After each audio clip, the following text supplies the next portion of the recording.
Hi welcome back to another video of forward to stars. How guys, कैसे कर रहे हो आप? अच्छे पढ़ाई कर रहे हो, अच्छी करते रहना, हमेशा पढ़ाई में मस्ती करते रहना, ठीक है।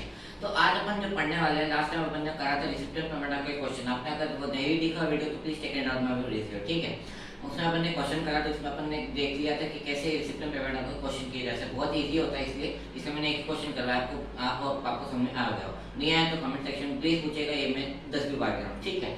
अब आज अपन पढ़ने वाले हैं इनकम एक्सपेंडिचर अकाउंट। सबसे पहला अकाउंट हमने पढ़ा था रिसिप्ट एंड पेमेंट अकाउंट। फिर आज अपन पढ़ने वाले हैं सेकंड इनकम एक्सपेंडिचर अकाउंट, और उसमें अपन क्या क्या पढ़ेंगे? सबसे पहले अपन उसका मीनिंग पढ़ेंगे, और फिर कुछ फीचर्स से कैरेक्टरिस्टिक्स पढ़ेंगे, और ये बातें देखेंगे कि उसको बनाते हुए कौन कौन सी चीजें याद रखनी चाहिए, ठीक है। तो स्टार्ट करते हैं। So first of all, meaning क्या होता है income expenditure account? See, receipt and payment account क्या होता था? उसमें अपन सारे जितने भी रिसिप्ट आती थी और जितने भी आपके वो आते थे पेमेंट्स का आप करते थे, वो सारे अपन रिकॉर्ड करते थे। इनकम एक्सपेंडिचर अकाउंट में क्या होगा? जितने भी आपके इनकम्स आएंगी, जितने भी आपके रेवेन्यू जनरेट आए होंगे, वो यहाँ पर आप लिखोगे अपने इनकम साइड में, और जो जितने भी आपने आपके एक्सपेंसेस कराओगे, लॉसेस हुए होंगे, वो सब आप लिखो एक्सपेंडिचर साइड में। आपने पढ़ा होगा 11th क्लास में प्रॉफिट एंड लॉस अकाउंट। सुना सा लग रहा है? यस, सुना लग रहा है, सुना लग रहा है, ठीक है। अब जिनको सुना लग रहा है उनको मैं बता दूं कि प्रॉफिट एंड लॉस अकाउंट एक ट्रेडिंग अकाउंट की ट्रेडिंग अकाउंट अपन ये सारी चीजें बनाते थे प्रॉफिट सीकिंग एंटिटी में, और सेम यहाँ पर ऐसा सेम चीजें यहाँ पर आपको इनकम एक्सपेंडिचर में करनी पड़ेंगी। सारे एडजस्टमेंट सारे यही होंगे, और जितने भी रिसिप्ट पेमेंट अकाउंट में लिखेंगे वो सब क्रॉस एंटर यहाँ पे ही होंगे, ठीक है। तो इसका मीनिंग में अपन क्या लिखेंगे? एक सिंपल सी definition, income expenditure account are those account in which NPOs, याद रखना एनपीओ है क्योंकि प्रॉफिट सीकिंग आइडेंटिटी नहीं है यहाँ पे, एनपीओ, ठीक है। NPO record their all the expenses, जितने भी एक्सपेंसेस हैं, एंड ऑल द इनकम, जितने भी इनकम एक्सपेंसेस होती हैं वो सब यहाँ पे लिखते हैं, ठीक है। मीनिंग इसका बहुत ही सिंपल सा था, ठीक है।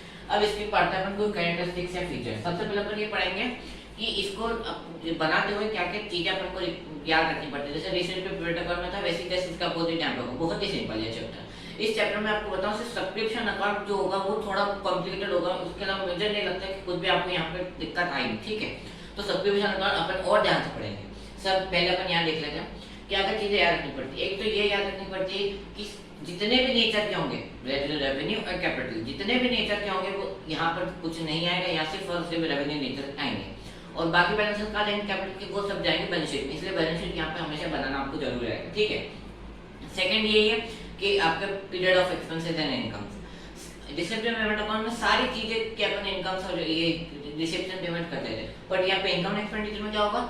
सिर्फ और सिर्फ करंट ईयर के यहाँ पर रिकॉर्ड होगा, इसलिए अपन को एडजस्टमेंट सारे इसमें करने पड़ेंगे, इसलिए इसको इनकम एक्सपेंडिचर बोलते हैं, क्योंकि ये प्रॉफिट एंड लॉस अकाउंट की तरह होते हैं सारे एडजस्टमेंट के साथ, ठीक है। फिर तीसरी बात ये रखनी होती है कि यहाँ पर कैश एक्सपेंसेस और नॉन कैश एक्सपेंसेस, यहाँ पे सारे एडजस्टमेंट होंगे, लाइक आउटस्टैंडिंग एक्सपेंसेस जो भी होंगे, एक्रूड हो गया, प्रीपेड हो गए, अनअर्न्ड हो गए, ये चारों के आपको मीनिंग पता होंगे, ठीक है। अब नहीं पता तो मैं आपको बाद में भी बता दूंगा, बहुत ही सिंपल मीनिंग, ठीक है। अब यहाँ पे ये चीजें अपन को याद रखनी पड़ती है। अब अपन देखते हैं इसका कैरेक्टरिस्टिक्स और फीचर। सबसे पहले देखते हैं अपन नेचर ऑफ अकाउंट। क्या होता है नेचर ऑफ अकाउंट? क्या नेचर है इसका? सी, रिसिप्ट एंड पेमेंट अकाउंट का जो नेचर था वो था आपका real account, R for real and R for receipt payment account. अब यहाँ कौन सा nature account? Nominal account. Nominal account का क्या रूल था?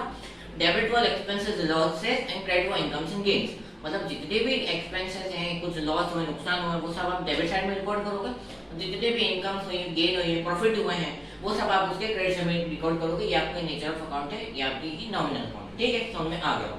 फिर ये सेकंड पॉइंट अपन ने देख लिया, period of expenses and income, सिर्फ करंट ईयर का रिकॉर्ड करना है, अदर देन दिस कोई भी आपको रिकॉर्ड नहीं करना, ठीक है। फिर थर्ड आता है नेचर ऑफ आइटम्स रिकॉर्डेड। वो मैंने बता दिया आपको, revenue as well as capital यहाँ नहीं होगा, यहाँ सिर्फ रेवेन्यू होगा, ठीक। तो कैपिटल कहाँ है? ये सारी जाएंगे बैलेंस शीट में, जब अपन थर्ड में बैलेंस शीट बनाएंगे उसमें जाएंगे, ठीक है।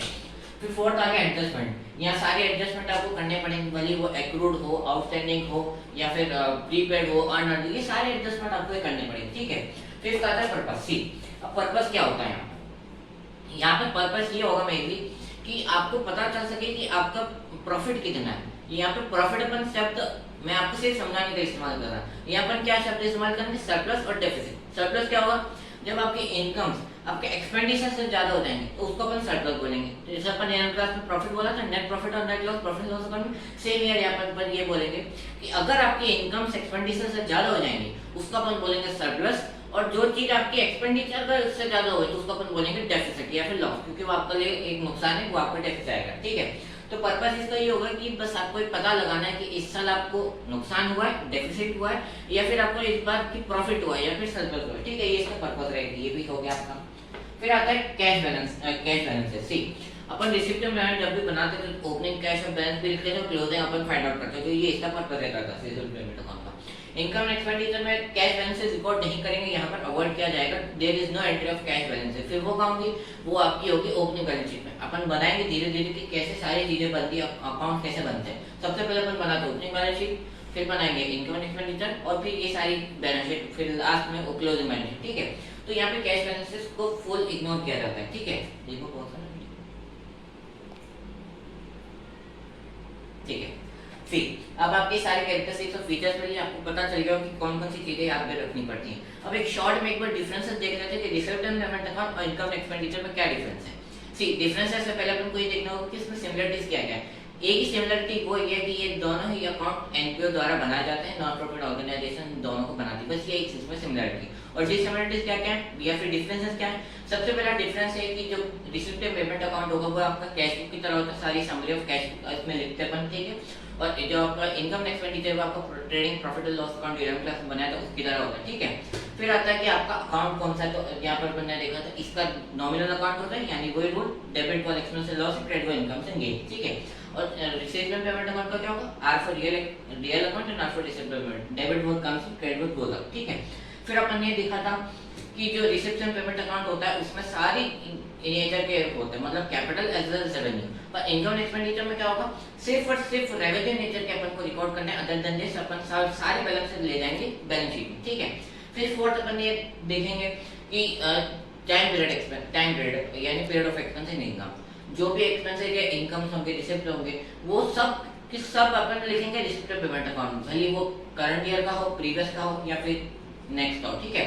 जैसे सब्सक्रिप्शन होता था तो अपन हर साल खरीदते थे, पर यहाँ पर इनकम एक्सपेंडिचर में क्या होगा, सिर्फ और सिर्फ करंट ईयर का अपन को सब्सक्रिप्शन लिखना पड़ेगा, इसलिए अपन सारे एडजस्टमेंट करके ऐड लेस सब करेंगे, ठीक है।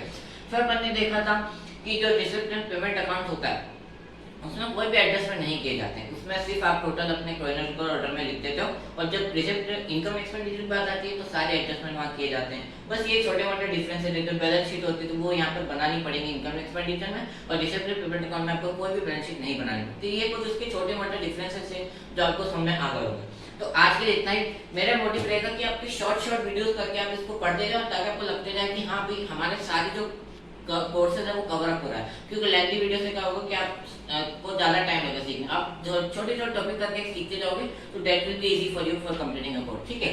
That's all for today. आप आई होप आप इसको एंजॉय करा होगा अपने वीडियो को, और अगर अच्छा लगा तो प्लीज लाइक शेयर और सब्सक्राइब जरूर कीजिएगा, और दूसरों को भी शेयर कीजिएगा ताकि उनको भी पता चले कि हाँ भाई अपने लक्ष्य दिया है यहाँ पर, ठीक है। So that's all for today. I hope आपको समझ में आएगा। Bye bye, take care, stay.